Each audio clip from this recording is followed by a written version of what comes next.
Olá, eu sou o Noé do canal Descobrindo o Homem e estou aqui com mais um vídeo interessante. Hoje a gente vai falar sobre uma coisa muito comum nos consultórios, que são as hemorroidas. Vamos ver?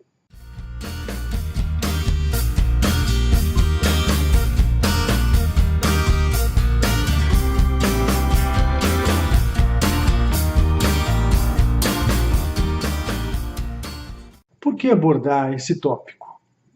Porque são queixas muito comuns no consultório, por adultos jovens de meia idade, e que incomoda e aborrece muito as pessoas que apresentam esse tipo de problema. Então vamos falar algumas coisas a respeito disso, para que as pessoas tenham um conhecimento geral e entendam a necessidade de se ter o diagnóstico de certeza do problema. O que são hemorroidas? Na verdade, coisas muito simples. São vasos sanguíneos dilatados. Chego a lembrar varizes, que ocorre aonde? Na parte terminal final do reto, início do ânus, ou na parte externa do ânus.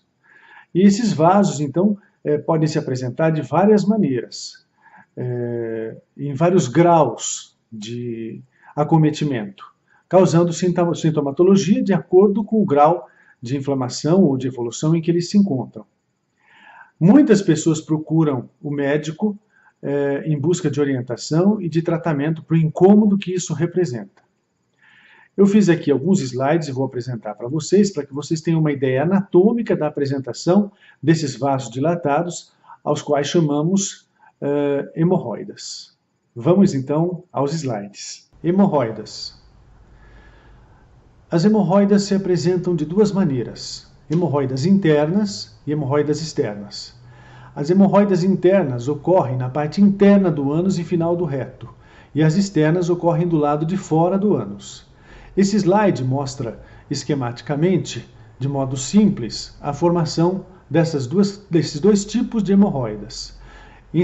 A seguir eu vou apresentar outros slides mostrando então as fases ou os estágios da hemorroida interna, para que vocês possam compreender o mecanismo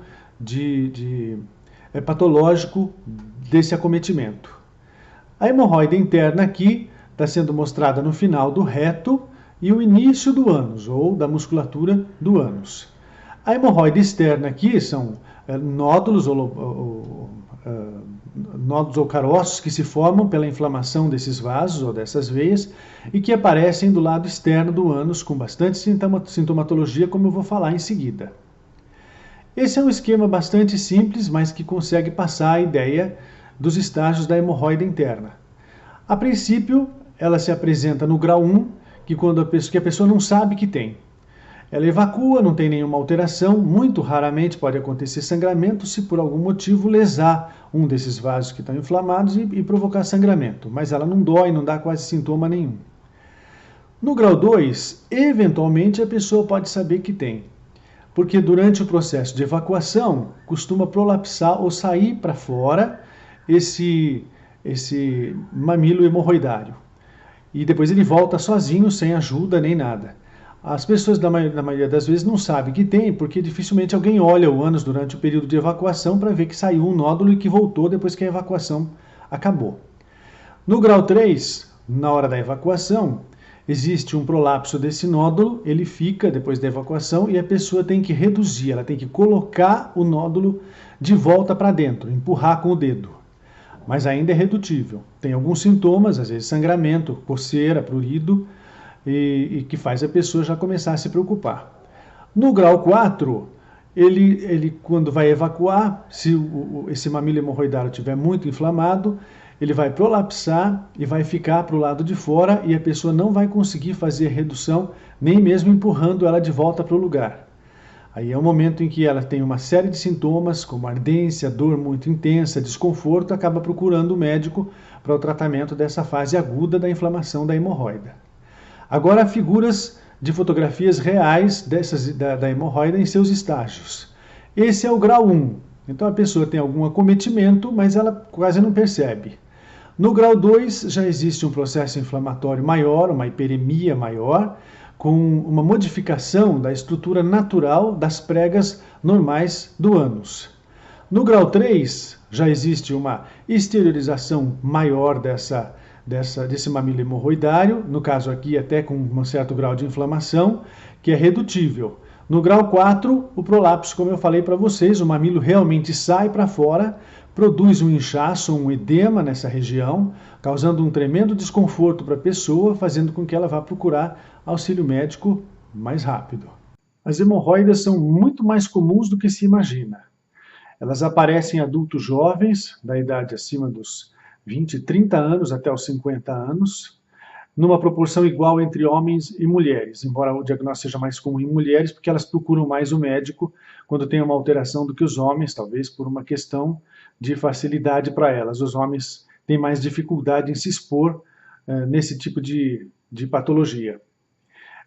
As causas mais comuns que se tem, ou que se sabe, é o tipo de dieta, excesso de alimentação industrializada, beber muito refrigerante, sucos artificiais.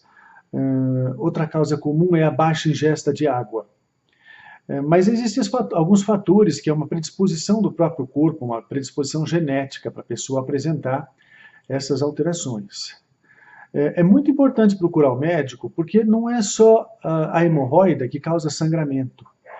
A pessoa pode começar com sangramento e ela imagina, são hemorroidas. E como a gente sabe que as hemorroidas não viram câncer, então não se preocupa. Mas é que há necessidade da gente fazer diagnóstico diferencial com outras doenças que podem provocar sintomas muito parecidos. Por exemplo, tumores poderiam provocar sintomas parecidos, de sangramento, assim como fissura. A fissura é um pequeno corte no ânus, uma rachadura pequena que ocorre no ânus e quando a pessoa vai evacuar, ela dói muito e pode provocar sangramento. E às vezes até fístula, uma comunicação da parte interna com a parte externa por um outro caminho que não o próprio ânus. E acaba sendo necessário a intervenção cirúrgica para fazer o tratamento. De qualquer forma, o diagnóstico diferencial com outras patologias do ânus e do reto se faz muito necessário, porque senão a pessoa pode estar sendo acometida por uma patologia muito mais grave e não saber disso ou não se preocupar porque acha que são hemorroidas. Quais são as causas mais comuns de hemorroidas? Esforço ao evacuar, pessoas que ficam muito tempo sentadas no vaso, lendo uma revista, alguma coisa lá, fazendo força. Pessoas que deixam de evacuar quando têm vontade, ficam prendendo, porque naquele momento ela não quer. Não é uma atitude adequada, porque pode provocar o aparecimento de hemorroidas. Dieta pobre em fibras, alimentação que tem muito pouca fibra e pouca água também acaba dificultando o bolo fecal, a pessoa fica ressecada e com isso, com as fezes muito endurecidas, acaba machucando a região final do reto e o ânus.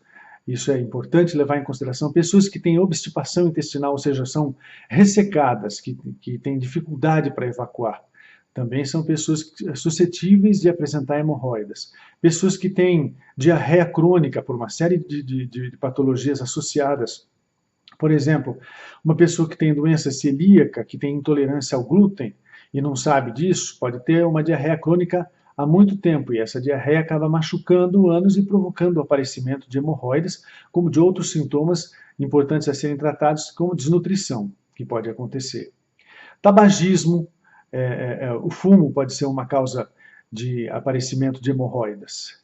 Gravidez também, na gravidez é muito comum que as mulheres apresentem hemorroidas por causa do aumento da pressão na parte inferior do abdômen, conforme vai crescendo o bebê no útero delas, né? História familiar, como eu já havia falado, e obesidade. A obesidade também é uma causa de hemorroida. Outra coisa interessante é que nas hemorroidas externas, que são aquelas que ocorrem do lado de fora do ânus, eventualmente pode haver a formação de um trombo, ou seja, um coágulo que inflama essa hemorroida, formando um carocinho, um nódulo escuro extremamente doloroso ao toque. E os sintomas da hemorroida externa, quando nesse caso são dores, e quando há ruptura desse vaso, que ele se rompe, então sangramento. As hemorroidas nos estágios mais avançados provocam sangramento e saída, às vezes de secreção pelo ânus. Fezes, por exemplo, ou mesmo resíduo mucoso do processo inflamatório que acomete aquela pessoa durante a fase mais aguda da hemorroida. Essas são informações importantes que as pessoas devem saber. O tratamento na maioria das vezes, é clínico, principalmente para os estágios iniciais. Você tem pomadas, cremes e medicações anti-inflamatórias que são efetivas no tratamento. Algumas pessoas realmente conseguem diminuir muito os sintomas e melhorar muito o tônus desses vasos, se livrando até de um procedimento cirúrgico. Mas em casos mais avançados, nos estágios 3 e 4, onde existe prolapso, uma inflamação crônica, ou mesmo numa hemorroida externa já há longo tempo, que tenha causado várias lesões nessa região, com sangramento e tudo mais, se faz necessário o tratamento cirúrgico. O diagnóstico é muito simples. O médico vai conseguir examinar a pessoa, ele reconhece por experiência as lesões externas, e no caso das lesões internas, ele pode fazer através de um toque retal, pela sensibilidade, ou um examezinho que se chama anoscopia, onde ele vai colocar um aparelhinho e olhar ali dentro, logo na entrada do ânus, a formação vascular e dar o diagnóstico de certeza da patologia, afastando a possibilidade de diagnóstico de outras doenças mais graves que precisam de tratamento. Esse é o motivo pelo qual você precisa procurar um médico para ter um diagnóstico de certeza. O nome da especialidade médica que trata esse problema é proctologia. Então, quando você acha que tem um problema nessa região, dessa natureza, deve procurar um proctologista. Se vocês gostaram do vídeo, acharam interessantes as informações, então dá um joinha aqui embaixo, se inscreve no nosso canal, visita a nossa fanpage, participa. A gente vai ficar feliz e vai ficar muito orgulhoso da sua participação. Obrigado e até o próximo vídeo.